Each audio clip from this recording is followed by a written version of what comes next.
This morning I took a couple of trains from Reading to Ambergate in Derbyshire, and from Ambergate station I got straight onto the Cromford Canal for some very nice few miles of towpath riding, then a fairly shocking climb up from the High Peak Junction to this point, the visitor centre and bike hire hub at Middleton Top.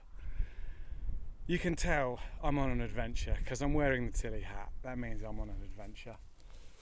This is the southern trailhead of the Pennine Bridleway, and over the next week I'm going to follow that trail to its northern tip up in Cumbria, about 200 miles in that direction.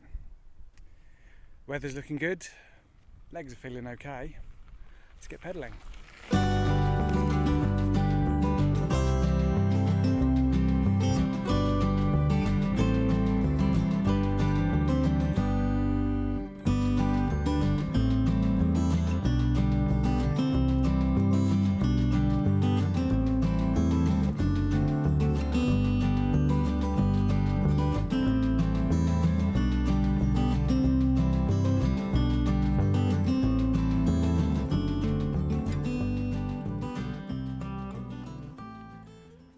I just had a strange memory moment.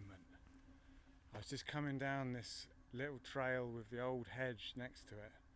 I got to the bottom and I saw the stone wall and the weird pumping station thing over there, and I suddenly had a memory. I've been down this trail before.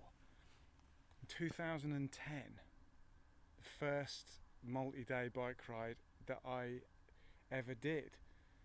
I came down this trail, I got a pinch flat on that rocky section, and I fixed it just here by this gate. 2010, that's nuts to think that I was just there in another time mending a puncture, and now I'm here with tubeless tyres, which I didn't even know existed back then. I'd never heard the word bikepacking. Tubeless tyres were a science fiction myth. Yeah, don't know why that's particularly interesting, it's just interesting. I'm gonna have a banana and reminisce.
So day one was fantastic. This isn't day one. This is a rather frosty morning of day two, but I'm re-narrating the end of day one now because at some point yesterday my microphone stopped working and everything I recorded towards the end of the day had no audio and is not usable. So this is a rather frosty morning of day two, but using the magic of cinema, we're going to pretend it's still day one, okay? What an amazing day. The weather was fantastic for the whole day, and the trail delivered spectacularly. That first climb up from the canal, that was pretty hardcore, but after that it's just all fairly level, undulating gravel trail across the top of the hills. A few little farm track bits, a couple of lanes, but nothing in traffic, which is great. Came down into the Chi Dale, which is a fantastic descent into an amazing rocky outcroppy valley, proper troll and fairy landscape. Then a climb up out the other side, which I'm not too proud to admit had me pushing most of the way. That was a killer. But again, lovely views, stop often, just, you know, checking out the world. And then on and on and on. The only slight, not negative point, but just point to make, there's not many opportunities for wild camping or stealthy wild camping. It's all quite exposed, lots of farmland, lots of the fields have sheep with lambs in them at the moment. So I just kept on pushing on and pushing on until I saw a footpath that looked like it went up a little hidden valley, and I started following that.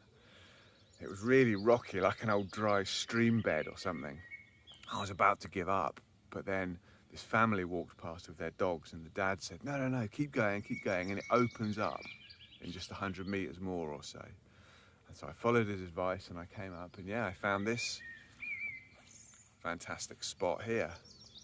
And I'm all pitched up in a little secret place behind this old tumble down dry stone wall.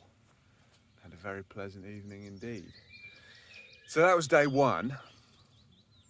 And now, yeah, swoosh, swoosh, swoosh, magic of cinema, back to day two. And yeah, I'll have to do it without a microphone, as days 3, 4, 5, 6, 7, etc., etc., etc.